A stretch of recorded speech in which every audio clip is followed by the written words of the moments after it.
अस्सलाम वालेकुम। अपने क्लास में सभी दोस्तों का मैं एक बार फिर से वेलकम करता हूं और इस क्लास में हम fundamental principles of organic chemistry chapter number 7 उसका हम थर्ड पोर्शन आइसोमेरिज्म स्टार्ट करने जा रहे हैं।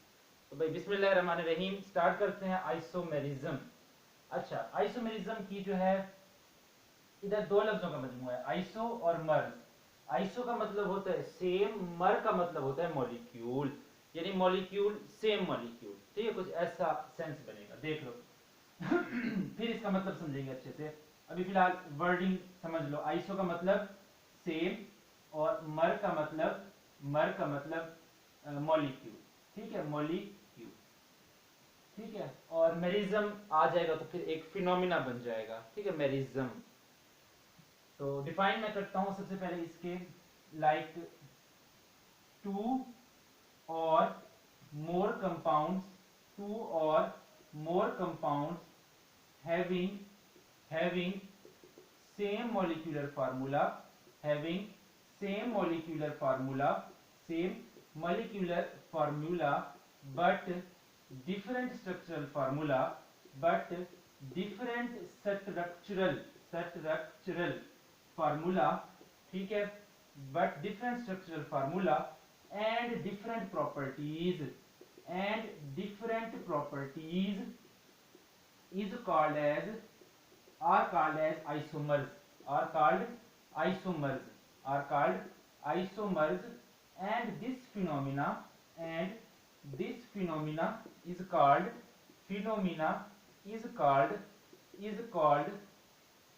isomerism, is called isomerism. ठीक है, लाइक देखो मैं इधर दो कंपाउंड लिखता हूं, C4H10। ठीक है, C4H10, क्या ये दोनों कंपाउंड्स एक ही हैं? तुम कहोगे कि एक ही है, कि भैया मॉलिक्यूल तो सेम ही है ना, सेम मॉलिक्यूल नजर आ रहा है, ब्यूटेन है। तो मैं कहूंगा कि नहीं, ये दोनों मॉलिक्यूल्स सेम नहीं हैं।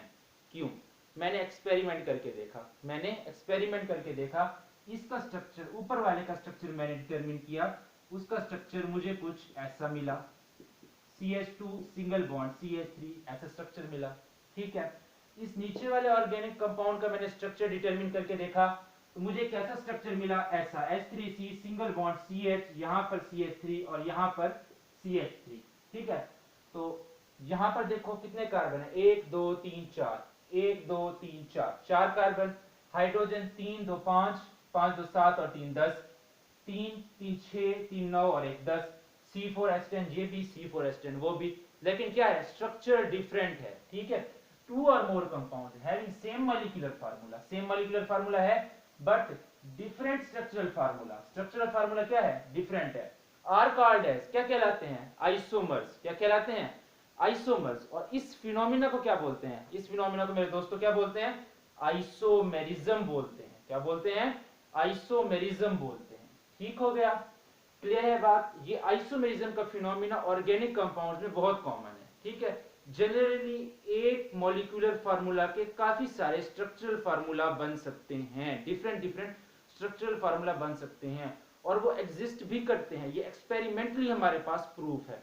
आइसोमेरिज्म जनरल कैरेक्टरिस्टिक है ऑर्गेनिक कंपाउंड्स की। ठीक है, ज्यादातर most of the organic compounds isomerism show करते हैं। बहुत कम ऑर्गेनिक कंपाउंड्स हैं जो आइसोमेरिज्म शो नहीं कर पाते। ठीक है, मैक्सिमम ऑर्गेनिक कंपाउंड्स आइसोमेरिज्म का फिनोमिना शो करते हैं। ठीक है, अच्छा, इधर दो टर्म्स हैं कि एक है स्ट्रक्चरल फार्मूला और एक है मॉलिक्यूलर फार्मूला। मॉलिक्यूलर फार्मूला तो सेम है लेकिन स्ट्रक्चरल फार्मूला डिफरेंट। आइए एक बेहतरीन अंदाज में मॉलिक्यूलर फार्मूला और स्ट्रक्चरल फार्मूला की डेफिनेशंस को समझने की कोशिश करते हैं।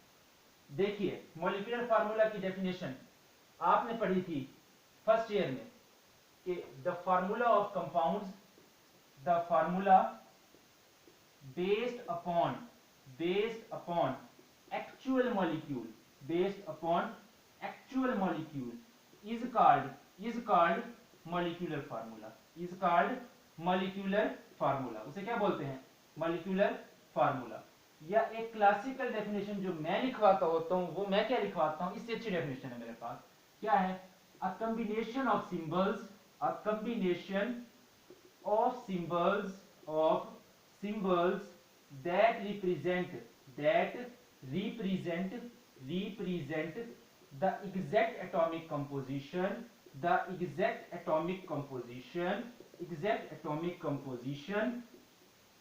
of a molecule, ठीक है, is called molecular formula, is called as molecular formula, ठीक है। फॉर एग्जाम्पल C4H10, ये बता रहा है मॉलिक्यूलर फार्मूला कि इसके अंदर क्या है, कार्बन और हाइड्रोजन, क्या है, कार्बन और हाइड्रोजन, कार्बन और सिर्फ हाइड्रोजन प्रेजेंट है, ठीक है, क्लियर है। इसी तरह CO2 का फार्मूला बता रहा है कि इसमें कार्बन ऑक्सीजन प्रेजेंट है। H2O का फार्मूला बता रहा है मॉलिक्यूलर फार्मूला, हाइड्रोजन और ऑक्सीजन प्रेजेंट है। क्या रिप्रेजेंट कर रहा है, exact atomic composition, atomic composition को रिप्रेजेंट कर रहा है, यानी बता रहे हैं कि 4 कार्बन है 10 हाइड्रोजन है, ठीक हो गई बात। कॉम्बिनेशन ऑफ सिंबल, ये कार्बन का सिंबल C है, हाइड्रोजन का सिंबल C है, और एटॉमिक कंपोजिशन को रिप्रेजेंट कर रहा है। The formula based upon actual molecule, actual molecule के अंदर क्या होगा, कार्बन और हाइड्रोजन, 4 कार्बन 10 हाइड्रोजन, तो क्या है, मॉलिक्यूल पर बेस है, तो क्या कहलाएगा, मॉलिक्यूलर फार्मूला कहलाएगा, ठीक है, समझ आ गई ना बाकी। ओके, तो ये था मॉलिक्यूलर फार्मूला, ठीक है। अब बात करते हैं हम व्हाट इज स्ट्रक्चरल फार्मूला, क्या बात करते हैं, व्हाट इज स्ट्रक्चरल फार्मूला। देखिए जरा structural formula, the formula that represents the arrangements of atom या the arrangements of atom within the same molecule, एक ही मॉलिक्यूल के अंदर एटम की अरेंजमेंट को रिप्रेजेंट करे with in the same molecule is called structural formula, उसके structure को represent करे, उसकी अरेंजमेंट को रिप्रेजेंट करे, क्या कहलाएगा, स्ट्रक्चरल फार्मूला, ठीक है, फॉर्मूला, ठीक है। देखो CH4, ये मॉलिक्यूलर फार्मूला, ये बता रहा है कि इसमें कार्बन और हाइड्रोजन है, एटॉमिक कंपोजिशन को रिप्रेजेंट कर रहा है, ओके। देखो यहां पर ये है इसका स्ट्रक्चरल फार्मूला, ये अरेंजमेंट को रिप्रेजेंट कर रहा है, कार्बन एटम इधर है, हाइड्रोजन एटम चारों तरफ से प्रेजेंट है, ठीक है। इसी तरीके से CH यहां पर H और यहां पर H, ठीक है। देखो ये स्ट्रक्चरल फार्मूला है, किसका है, इथेन का है, जबकि मॉलिक्यूलर फार्मूला इथेन का C2H6 होता है। इथेन का मॉलिक्यूलर फार्मूला एटॉमिक कंपोजिशन को तो रिप्रेजेंट कर रहा है, ये भी बता रहा है कि उसमें कार्बन और हाइड्रोजन प्रेजेंट है, लेकिन उसकी अरेंजमेंट को रिप्रेजेंट नहीं कर पा रहा। अरेंजमेंट को रिप्रेजेंट, एटम्स के अरेंजमेंट को रिप्रेजेंट क्या करेगा, वो स्ट्रक्चरल फार्मूला ही करेगा, क्या करेगा, स्ट्रक्चरल फार्मूला ही करेगा, ठीक है। तो दो या दो से ज्यादा ऑर्गेनिक कंपाउंड्स जिनके मॉलिक्यूलर फार्मूला तो सेम हो, लेकिन स्ट्रक्चरल फार्मूला डिफरेंट हो, यानी स्ट्रक्चरल फार्मूला डिफरेंट हो, उनको हम बोलते हैं आइसोमर्स। सेम मॉलिक्यूल क्या हो, सेम हो, मॉलिक्यूलर फार्मूला क्या हो, सेम हो, लेकिन स्ट्रक्चरल फार्मूला क्या हो, डिफरेंट हो। लाइक अभी हमने बात की C4H10 की, H3C single bond CH2 single bond CH2 single bond CH3, this is N butane, ठीक है। H3C single bond CH single bond CH3 single bond CH, this is isobutane, या फिर इसको बोलते हैं हम, ये मेन कार्बन चेन आ गया, ये सब्स्टिट्यूएंट आ गया, इसको बोलते हैं 2 मिथाइल प्रोपेन, कार्बन नंबर 1 2 और ये 3, क्लियर है बात, क्लियर है, दो आइसोमर इसके। अच्छा इसी तरीके से C5H12, ये क्या नाम है इसका, पेंटेन। अच्छा मैं C5H10 इधर लिख दूं, C5H12 इधर लिख दूं, ठीक है। तो अलग अलग कंपाउंड्स होंगे, देखो जरा देखो इसके मैं स्ट्रक्चर बनाता हूँ, कितने तरह के स्ट्रक्चर इसके पॉसिबल हैं। H3C single bond CH2 single bond CH2 single bond CH2 और सिंगल बॉन्ड CH3, ठीक है। अच्छा H3C single bond CH single bond CH3 single bond CH2 single bond CH3, अच्छा C यहाँ पर CH3, अच्छा यहाँ पर CH3, फिर यहाँ पर CH3 और यहाँ पर भी CH3, ठीक है। दिस इज N पेंटेन, ठीक है। ये वाला है आइसोपेंटेन, दिस इज आइसोपेंटेन, और ये है हमारे पास नियोपेंटेन, ठीक है। N पेंटेन वो जिसमें स्ट्रेट चेन बिल्कुल हो, आइसो जिसमें सिर्फ एक आधी ब्रांच नजर आ जाए, नियो जिसमें इस तरह से दो ब्रांचेस तुम्हें नजर आ जाए तो इसको बोलते हैं नियो। ठीक है, क्लियर है बात। अच्छा, इसका आईयूपैक नेम भी यही है एन पेंटेन। इसका आईयूपैक नेम कैसे लिखा जाएगा, ये मेन कार्बन चेन है, ये सब्स्टिट्यूएंट है 1 2 3 4। सब्स्टिट्यूएंट इधर से करीब पड़ा था तो नंबरिंग इधर से करेंगे, तो कार्बन नंबर 2 पर मिथाइल है तो इसको हम बोलेंगे 2 मिथाइल ब्यूटेन। क्या बोलेंगे, 2 मिथाइल ब्यूटेन। ठीक है, इसमें देखो मेन कार्बन चेन ये रही। ठीक है, 1 2 1 2, कार्बन नंबर 2 पर दो मिथाइल ग्रुप है तो इसको हम लिख सकते हैं 2,2 डाइमिथाइल 2,2 डाइमिथाइल प्रोपेन। ठीक है, क्योंकि देखो मेन कार्बन चेन में 3 कार्बन आइटम है। बाय नेम शॉर्ट क्वेश्चन पूछेगा, write down the 3 isomers of pentane, इसी पोर्शन से। ठीक है, दो इंपॉर्टेंट शॉर्ट अभी तक मैं करवा चुका हूं। व्हाट इज आइसोमेरिज्म, ये डिफाइन आइसोमेरिज्म, डिफाइन करने के बाद एग्जांपल देनी है, डिफाइन करने के बाद एग्जांपल देनी है। और पूछेगा कि राइट डाउन द या draw the isomers of pentane, या कहेगा draw the isomers of C5H12। Okay, अच्छा जी, ये बातें क्लियर है, ठीक हो गया। अच्छा, अब एक्सपेरिमेंट से भी हमें ये बात पता चल चुकी है, एक्सपेरिमेंटल प्रूफ है हमारे पास कि ये जो है ये 3 अलग अलग कंपाउंड है। ये 3 क्या है, अलग अलग कंपाउंड, इनकी नेचर सेम नहीं है। ठीक है, इनकी नेचर सेम नहीं है। अच्छा यार, मैंने अब एक एंटी टेस्ट करना, थोड़ा सा एक इंपॉर्टेंट चीज मैं डिस्कस करना चाहूंगा इधर, कि स्ट्रेट चेन और ब्रांच चेन कंपाउंड्स के अंदर ना स्टेबल कौन से होते हैं, स्टेबल कौन से होते हैं। Like H3C single bond CH single bond CH3 single bond CH3। ठीक है, ये इंफॉर्मेशन बुक पर लिख लेना, समझ नहीं आएगी तो मैं लेकिन लिख लेना, CH2 यहाँ पर CH3। ठीक है, अच्छा ये है ब्रांच्ड आइसोब्यूटेन है, या इसको 2 मिथाइल प्रोपेन बोल सकते हैं। ये एन ब्यूटेन है। ठीक है, ये है एन ब्यूटेन। तो ये समझ लो कि ये लेस स्टेबल होता है, straight chain organic compound less stable होते हैं, ब्रांच चेन ऑर्गेनिक कंपाउंड ज्यादा स्टेबल होते हैं, मोर स्टेबल। ठीक है, ये ज्यादा स्टेबल होते हैं, ये बुक पर लिख लेना कि branch chain organic compounds are more stable than their corresponding straight chain organic compounds. ठीक है, straight chain organic compound less stable, branch chain ज्यादा स्टेबल होते हैं। ठीक है, अगर यार इसकी मैं एक्सप्लेनेशन देना चाहूँ ना तो कम से कम मुझे 3 वीडियोस बनानी पड़ेंगी, क्योंकि 3 टॉपिक्स हैं इसकी एक्सप्लेनेशन के लिए। ठीक है, नाम भी नहीं लेना चाह रहा मैं, इतने डिफिकल्ट नाम है, तुम्हारे जहन छोटे छोटे उन पर बोझ पड़ जाएगा। ठीक है, मुझे डर है। तो इसकी अगर मैं एक्सप्लेनेशन करना चाहूँ तो कम से कम मुझे 3 लेक्चर बनाने पड़ेंगे। तो फिलहाल बस इतना ही जान लो कि ब्रांच चेन ज्यादा स्टेबल और ओपन चेन या स्ट्रेट चेन जो होते हैं वो आपके लेस स्टेबल होते हैं। ठीक है, क्लियर है बातें। ओके जी, बहुत बढ़िया। अच्छा, जरा अल्केन के अंदर हम आइसोमेरिज्म का ट्रेंड जरा देखते हैं, क्या ट्रेंडिंग है आइसोमेरिज्म की अल्केन्स के अंदर। ठीक है, alkanes, isomerism in alkanes. Alkane का सबसे पहला मेंबर है मीथेन। मीथेन के अंदर नो आइसोमर। क्या है, नो आइसोमर। ठीक है, क्यों, क्योंकि यहाँ पर देखो सिर्फ एक ये ही स्ट्रक्चर बन सकता है, सिर्फ एक यही स्ट्रक्चर बन सकता है, और कोई मीथेन का स्ट्रक्चर पॉसिबल नहीं है। लाइक इसी तरीके से इथेन, ठीक है, इसका भी कोई आइसोमर नहीं बन सकता, नो आइसोमर पॉसिबल, कोई आइसोमर पॉसिबल नहीं है। इथेन का सिर्फ एक ही ऐसे स्ट्रक्चर बन सकता है, ये देखो। ठीक है, ये देखो, सिर्फ ऐसे एक ही स्ट्रक्चर बन सकता है। प्रोपेन का भी कोई आइसोमर नहीं है, नो आइसोमर। प्रोपेन में भी कोई आइसोमर नहीं है, देखो सिर्फ एक स्ट्रक्चर ऐसे ही बन सकता है, H यहाँ पर H और यहाँ पर ये सारे H। ठीक है, और कोई इसका पॉसिबल स्ट्रक्चर नहीं है। ठीक है, हाँ, ब्यूटेन के अंदर 2 आइसोमर पॉसिबल है, हमने बनाया एन ब्यूटेन और आइसोब्यूटेन। ठीक है, इसी तरह से पेंटेन के 3 आइसोमर पॉसिबल थे, एन पेंटेन, आपका आइसोपेंटेन और नियोपेंटेन। ये जिनको मैंने कहा था आईयूपैक नेम में एन पेंटेन लिखते हैं, 2 मिथाइल ब्यूटेन लिखते हैं, और एक को 2,2 डाई मिथाइल प्रोपेन लिखते हैं। ठीक है, पेंटेन के 3 आइसोमर पॉसिबल हैं। ठीक है, इसी तरीके से हेक्सेन के कितने आइसोमर पॉसिबल हैं, 5 आइसोमर।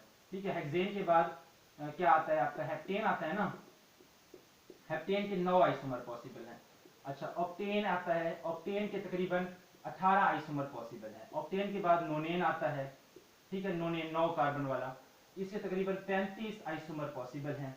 ठीक है, नोनेन के बाद डिकेन आता है, डिकेन के तकरीबन 75 के करीब आइसोमर पॉसिबल हैं।